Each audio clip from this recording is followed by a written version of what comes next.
महाजनपद आर्यों को आर्यों को वैदिक काल के दौरान सबसे शक्तिशाली जनजाति माना जाता है और बाद में वैदिक काल के अंत तक वे धीरे धीरे महाजनपद मतलब महान राज्य में बदलने लगे, जिन्होंने जनपद नामक भौगोलिक इकाइयों का गठन किया था। पहले आर्य थे, फिर जनजातियां हो गई, उसके बाद जन हुआ, फिर जन से जनपद हुआ, फिर उसके बाद महाजनपद हुआ। महाजनपद को जन मतलब आर्यों का सुदृढ़ीकरण कहते हैं। महाजनपद को महाजनपद कुल कितने महाजनपद थे? कुल 16 महाजनपद थे। इसके बारे में जानकारी कहाँ से मिलती है? कुल 16 महाजनपद थे। इसके बारे में जानकारी मिलती है एक ग्रंथ अष्टाध्यायी जो पाणिनि द्वारा लिखा गया था। अष्टाध्यायी संस्कृत भाषा में था, पाणिनि द्वारा लिखा गया था। यह संस्कृत व्याकरण पर प्राचीनतम ग्रंथ है। चौथी और 6वीं शताब्दी ईसा पूर्व के बीच इसको लिखा गया था। अष्टाध्यायी के रचयिता पाणिनि थे। और किस में जानकारी मिलती है? बौद्ध साहित्य में अंगुत्तर निकाय और दीघा निकाय में महाजनपद के बारे में जानकारी मिलती है। अंगुत्तर निकाय इसमें कुल 16 महाजनपदों का उल्लेख मिलता है, जबकि दीघा निकाय में कुल 12 महाजनपदों का उल्लेख मिलता है। जैन साहित्य भगवती सूत्र में 16 महाजनपदों का उल्लेख मिलता है। महाजनपद या तो एकात्मक थे या गणराज्य, जिसे अरबतंत्र भी कहा जाता है। एकात्मक मतलब एक ही शासन द्वारा संचालित था, गणराज्य मतलब अनेक शासकों द्वारा संचालित था। निम्नलिखित महाजनपद गणराज्य थे। कौन कौन से महाजनपद गणराज्य थे? मतलब जहाँ पे अनेक शासकों द्वारा संचालन होता था। वे थे कुरु, कंबोज, वज्ज, मल और असमक। ये बहुत इंपॉर्टेंट है। जो महाजनपद गणराज्य थे कुरु, कंबोज, वज्ज, मल और असमक थे। महाजनपद और उनकी राजधानियाँ। सबसे पहले है अंग महाजनपद। अंग महाजनपद की राजधानी कहाँ थी? चंपा थी। अंग महाजनपद की राजधानी चंपा थी और गंगा नदी के तट पर स्थित थी। मगध महाजनपद की राजधानी राजगिरी या पाटलिपुत्र थी, जो कि गंगा तथा सोन नदियों के संगम पर थी। काशी की राजधानी वाराणसी थी। वाराणसी गोमती नदी के संगम पर थी। वत्स की राजधानी कौशाम्बी थी। कौशाम्बी गंगा नदी के तट पर स्थित थी। कौशल श्रावस्ती या अयोध्या थी। कौशल की राजधानी श्रावस्ती अयोध्या थी, जो कि सरयू नदी के किनारे स्थित थी। सुरसेन की राजधानी मथुरा थी, जो कि यमुना नदी के किनारे स्थित थी। पांचाल की राजधानी अहिच्छत्र या कांपिल्य थी, जो कि गंगा नदी के किनारे स्थित थी। उसके बाद था कुरु महाजनपद की राजधानी इंद्रप्रस्थ थी, यमुना नदी के किनारे। मत्स्य महाजनपद इसकी राजधानी विराटनगर थी, यमुना नदी के किनारे। चेद या चेतीय महाजनपद इसकी राजधानी सोथिवती या बांदा थी। केन तथा बेतवा नदी के सहायक के संगम पर स्थित थी। केन बेतवा के संगम पर चेदी महाजनपद था। अवंती उज्जैन इसके उत्तर की राजधानी उज्जैन थी और दक्षिण की राजधानी माहिष्मती थी। यह शिप्रा और उज्जैन जो है क्षिप्रा नदी के तट पर स्थित थी और माहिष्मती नर्मदा नदी के तट पर स्थित थी। गांधार की राजधानी तक्षशिला थी। यह सिंधु नदी के तट पर स्थित थी। कंबोज की राजधानी पुंछ थी और यह काबुल और कुरम नदियों के संगम पर स्थित था। असमक की राजधानी प्रतिष्ठान, पैठान या पुटाना था। यह गोदावरी नदी के तट पर स्थित था। वज्ज की राजधानी वैशाली थी। यह गंडक नदी के तट पर स्थित था। मल की राजधानी कुशीनारा थी, जो कि सरयू नदी के तट पर स्थित थी। फिर से देखते हैं। अंग की राजधानी चंपा थी। मगध की राजधानी राजगिरी या पाटलिपुत्र थी। काशी की राजधानी वाराणसी थी। वत्स की राजधानी कौशाम्बी थी। कौशल की राजधानी श्रावस्ती अयोध्या थी।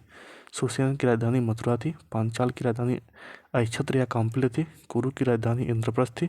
मत्स्य की राजधानी विराटनगर थी। चेद या चेतीय की राजधानी सोथिवती या बांदा थी। अवंत की राजधानी उज्जैन उत्तर में थी और दक्षिण में इसकी राजधानी माहिष्मती थी। गांधार की राजधानी तक्षशिला थी। कंबोज की राजधानी पुंज थी। असमक की राजधानी प्रतिष्ठान, पैठान या पुटाना थी। वज्ज की राजधानी वैशाली थी। मल्ल की राजधानी कुशीनारा थी।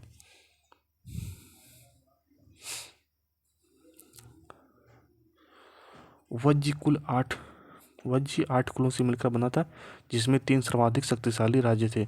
इसमें थे ज्ञात्रिक, विदेह और लिच्छवी थे। वज्र कुल 8 कुलों से मिलकर बना था, जिसमें 3 सर्वाधिक शक्तिशाली थे, जिसमें थे ज्ञात्रिक थे, जात्रिक, विदेह और लिच्छवी थे।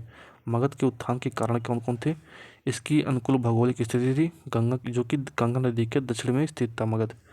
इसकी राजधानी राजगिरी 5 पहाड़ियों से घिरी थी तथा पाटलिपुत्र गंगा और सोन नदियों के संगम पर स्थित था। बड़ी संख्या में हाथियों की उपलब्धता थी यहाँ पे, क्योंकि यह दलदली दोआब क्षेत्र था। यह महान उत्थान में सबसे इसका महान कारण था, महान शासकों का नेतृत्व था, और इसमें लोहा खदानों की अधिकता थी। झारखंड क्षेत्र में मगध का राजवंश। सबसे पहले हर्यक वंश आया था 544 से 412 ईसा पूर्व में। तो हर्यक वंश का पहला शासक बिंबिसार था। बिंबिसार 544 ईसा पूर्व से लेकर 492 ईसा पूर्व तक था। इसकी उपाधि श्रेणिक थी। यह श्रेणिक इसकी उपाधि थी। अंग महाजनपद के विरुद्ध सैन्य अभियान का नेतृत्व किया था बिंबिसार ने। इसकी 3 पत्रियां थी, कोसला देवी, चिल्लना और खेमा। कोसला देवी कौशल नरेश की पुत्री प्रसेनजीत की बहन थी। कोसला कौन थी? कौशल नरेश के पुत्र प्रसेनजीत की बहन थी। चिल्लना लिच्छवी राजकुमारी थी, और खेमा मद्रकुल मतलब पंजाब राज्य से थी। इन्होंने अपने चिकित्सक जीवक को उज्जैन भेजा था।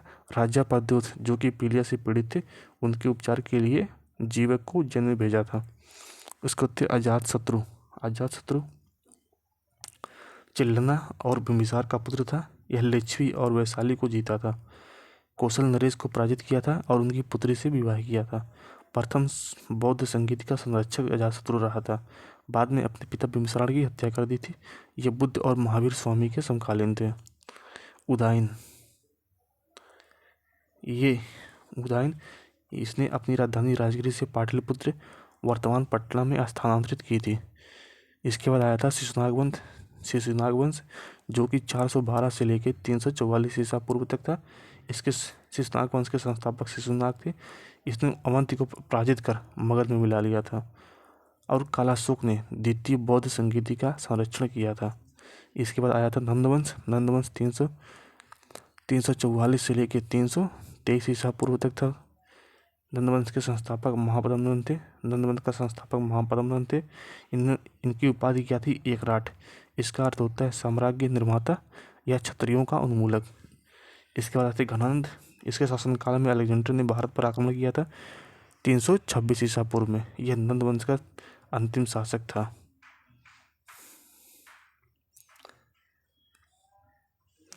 हाइडे स्पीच का युद्ध, ये भी इम्पोर्टेंट है। हाइडे स्पीच का युद्ध पोरस और सिकंदर के बीच झेलम नदी के तट पर लड़ा गया था। इस युद्ध में पोरस पराजित हुआ था। ये युद्ध हाइडे स्पीच का युद्ध 326 ईसा पूर्व में लड़ा गया था। मौर्यकालीन ये जो महान जनपद थे, इसमें कौन कौन से समाज थे? समाज के बारे में सबसे पहले मृदभांड है या बर्तन है। उत्तर काली चमकदार मिट्टी के पात्र का उपयोग किया जाता था, और इसकी मुद्राएं क्या थी? व्यापार के लिए चांदी की छिद्रित मुद्राएं चलती थी। निष्क और शतमान जैसे स्वर्ण मुद्राएं भी प्रचलित थी। स्वर्ण मुद्राओं के नाम निष्क और शतमान थे। व्यापार, कारीगरों और व्यापारियों ने श्रेणी मतलब गिल्ड नामक संघों का गठन किया था, जिन्हें सामूहिक रूप से निगमा कहा जाता था। शिल्प और स्थापत्य, शिल्पकला पैतृक थी। लोहे की हल ने समाज की या साम्राज्य की कृषि सफलता में महत्वपूर्ण भूमिका निभाई थी। हड़प्पा के बाद दूसरा नगरीकरण था ये। प्रशासन, ग्राम प्रधान को भोजक कहा जाता था। महाजनपद में ग्राम प्रधान को भोजक कहते थे। यह किसानों को भाग नामक कर देना पड़ता था, जो उनकी उपज का 1/6वां भाग था।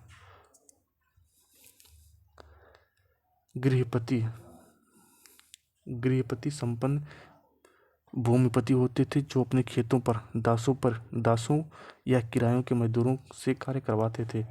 बलि राजा को स्वैच्छिक भेंट थी, यह अनिवार्य नहीं था। शुल्क या टोल कर प्रचलित था, जिसे सौल्किक या शुक्लाध्यक्ष नामक अधिकारी एकत्रित करते थे।